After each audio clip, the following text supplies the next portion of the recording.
गांव के पुराने पीपल के घने साए में लिपटी चौपाल पर उस रात ना कोई हंसी थी, ना कोई ठिठोली, केवल एक अजीब दम घोंटने वाली खामोशी थी जिसे अमावस्या का काला आकाश और भी गहरा कर रहा था।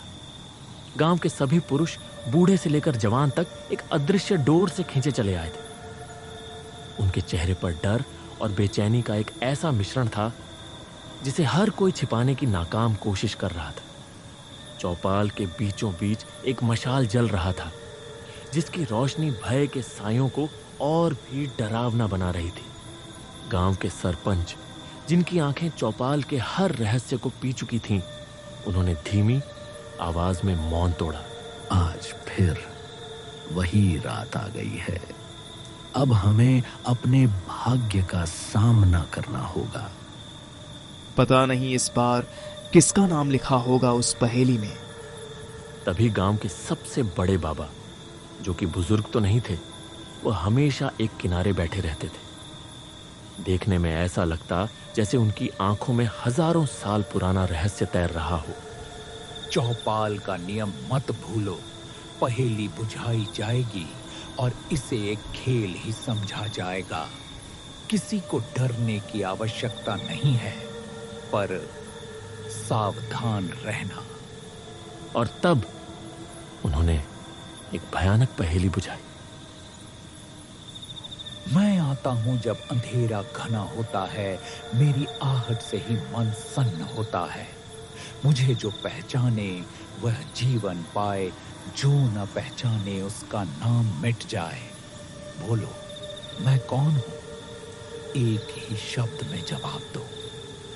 जैसे ही गांव वालों ने पहेली सुनी, पूरे चौपाल में चुप्पी छा गई। सब घबरा गए। यह पहेली नहीं, बल्कि एक खतरनाक चुनौती थी। तभी भीड़ में एक तेज तर्रार युवा रमेश खड़ा था। वह शहर से लौटा था और इन पुरानी अंधविश्वासी रस्मों को संदेह की नजर से देखता था। लेकिन इस बार की पहेली उसके मन में एक गहरी बेचैनी पैदा कर गई थी। उसे लगा यह सिर्फ एक खेल नहीं, कुछ और ही था। अगले दिन सुबह सूरज की रोशनी में चौपाल का डर कुछ कम हुआ, पर रमेश का संदेह गहरा होता गया। उसने अपने दो करीबी दोस्तों विक्रांत और नेहा को बुलाया। रमेश अपने दोस्तों को चौपाल की रात का किस्सा बताया। यह कोई साधारण पहेली नहीं है विक्रांत। बाबा भैरव की आंखें खाली थीं, जैसे वह किसी और के इशारे पर बोल रहे हों। नाम मिट जाए कहने का क्या मतलब है?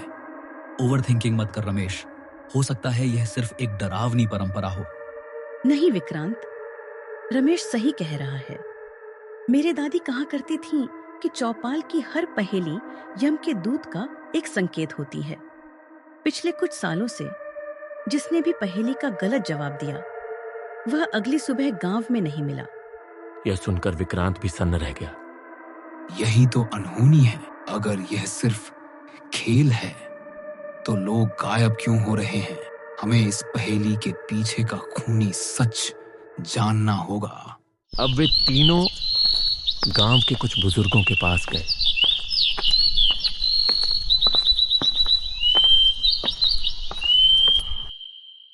बाबा जी, उस पहेली का रहस्य क्या है? क्या सच में वह पहेली किसी की जान लेती है? चुप हो जाओ रमेश, नाम मत लो। यह चौपाल का अभिशाप है। जो भी पहेली को खेल के अलावा कुछ और मानता है, चौपाल उसे माफ नहीं करती। तुम भी चुप रहो और इसे सिर्फ एक अंधेरी रस्म समझो। बुजुर्ग ने डरकर मुंह फेर लिया, लेकिन उनके डर ने रमेश के शक को यकीन में बदल दिया। पहेली का संबंध सीधे मौत से था। अब रमेश और उसके दोस्त छुप छुप कर गांव के पुराने कागजात को देखने का फैसला किया। जब उन्होंने पिछले 5 सालों के अमावस के दिनों का रिकॉर्ड देखा तो वे हैरान रह गए। 5 अमावस थी और हर बार 5 लोग गायब हुए थे।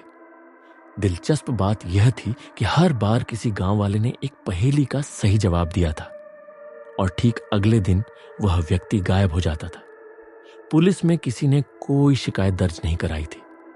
गांव वालों ने इसे किस्मत का खेल मान लिया था, इसीलिए मामले को दबा दिया गया था। वे सब उस रात एक बंद पड़ी पुरानी लाइब्रेरी में बैठे थे। यह एक पैटर्न है रमेश। हर बार अमावस के बाद एक बलि, और बाबा भैरव वह मोहरा है जो इस मौत के खेल को शुरू करता है। यही कहीं एक पुरानी डायरी होनी चाहिए थी और मैंने पता लगाया था उस डायरी के बारे में, जो कि इस गांव के पूर्व सरपंच की डायरी है। तभी अचानक पुस्तकालय के कोने से रोशनी का एक धुंधला गोला निकला। हवा में अचानक ठंडक बढ़ गई और रोशनी धीरे धीरे एक पारदर्शी मानव आकृति में बदल गई। यह एक आत्मा थी जिसकी आंखें गहरी उदासी से भरी थी। तीनों दोस्त डर के मारे जम गए। यह कौन है और अचानक यहां कैसे आ गया? मैं इस गांव का पूर्व सरपंच हूं। मैं यहां सदियों से भटक रहा हूं क्योंकि मैंने यह पाप होते देखा और कुछ नहीं कर पाया।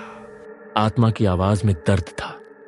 उसने अपने धुंधले हाथ से डायरी की ओर इशारा किया। जो तुम इस डायरी में पढ़ने वाली थी वह सच है। करीब 100 साल पहले गांव वालों ने एक निर्दोष साधु को धोखा दिया। उसकी जमीन हड़प ली। मरने से पहले साधु ने दर्द और क्रोध में आकर इस गांव को शाप दिया था। हर अमावस को तुम्हारी चौपाल पर एक झूठी आशा दी जाएगी, एक पहेली के रूप में। जो उसे सुलझाने का दावा करेगा वह काल के पास जाएगा ताकि तुम्हारे पापों का भुगतान होता रहे। यह शाप है और चौपाल की पहेली मौत का बुलावा। यानी यह पहेली एक मौत का सौदा है। जो भी उसे बुझाता है वह अनजाने में खुद को बलि के लिए पेश करता है, और बाबा भैरव वह सिर्फ इस शाप के रक्षक हैं जो यह सुनिश्चित करते हैं कि यह रस्म चलती रहे। हाँ, यह शाप है और यह तब तक नहीं टूटेगा जब तक असली न्याय नहीं होगा। वह वस्तु जिसने यह पाप करवाया उसे जलाना होगा और केवल शुद्ध हृदय वाला ही उस अग्नि को प्रज्वलित कर पाएगा। आत्मा पूरी तरह से गायब हो गई, लेकिन उसकी बातें तीनों के दिमाग में गहराई से घर कर गईं। सवाल जवाब का नहीं है। सवाल है साधु के शाप को तोड़ने का। हमें पहेली को नहीं बल्कि इस शाप को हमेशा के लिए खत्म करना होगा। अगली अमावस आने में सिर्फ 3 दिन बाकी थे। रमेश, विक्रांत और नेहा के पास समय कम था। उन्हें पता था कि बाबा भैरव से पूछना बेकार है, इसलिए उन्होंने पुराने शिलालेखों की तलाश शुरू की जिसका उल्लेख डायरी में था। उन्हें गांव से दूर एक टूटे फूटे जंगलों से घिरे प्राचीन शिव मंदिर का पता चला।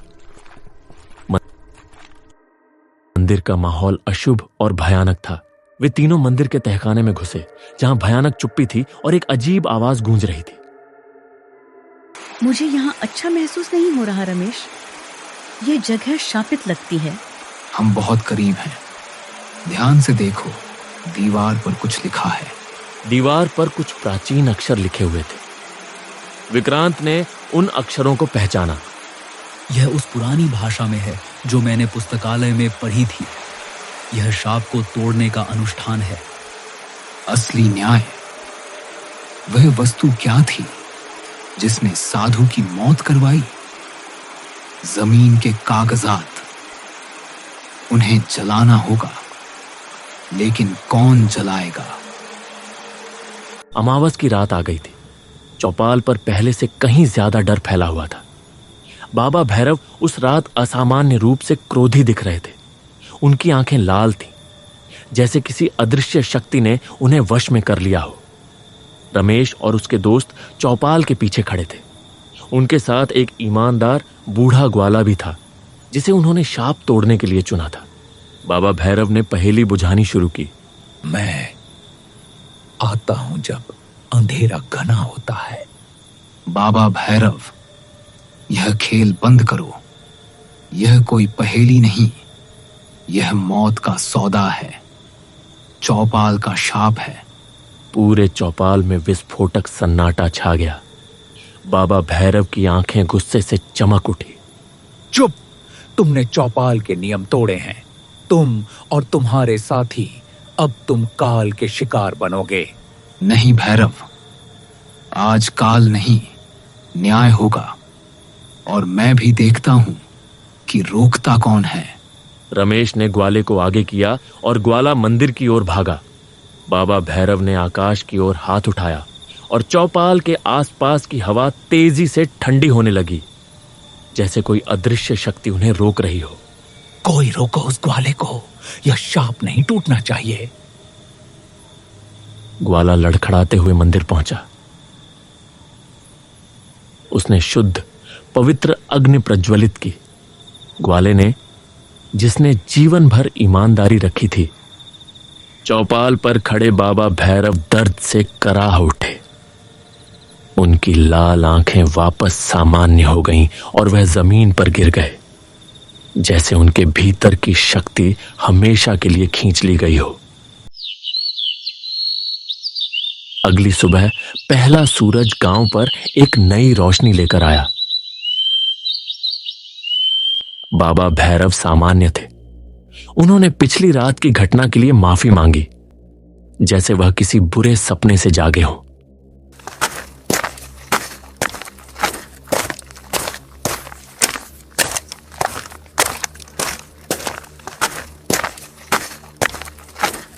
तुम लोगों ने हमें सदियों के डर से आजाद किया है। आज से यह चौपाल फिर से हमारे मेल मिलाप का केंद्र बनेगी, मौत का अखाड़ा नहीं। सरपंच जी, अब यह सिर्फ चौपाल है, अंधेरी चौपाल नहीं। रमेश, तुमने अपने ही पिता की आत्मा देखी, और वो भी लाइब्रेरी में, और तुम पहचान ही नहीं पाए अपने सगे पिता को। या अब तुम शहर जाकर अपनी मां से मिलोगे।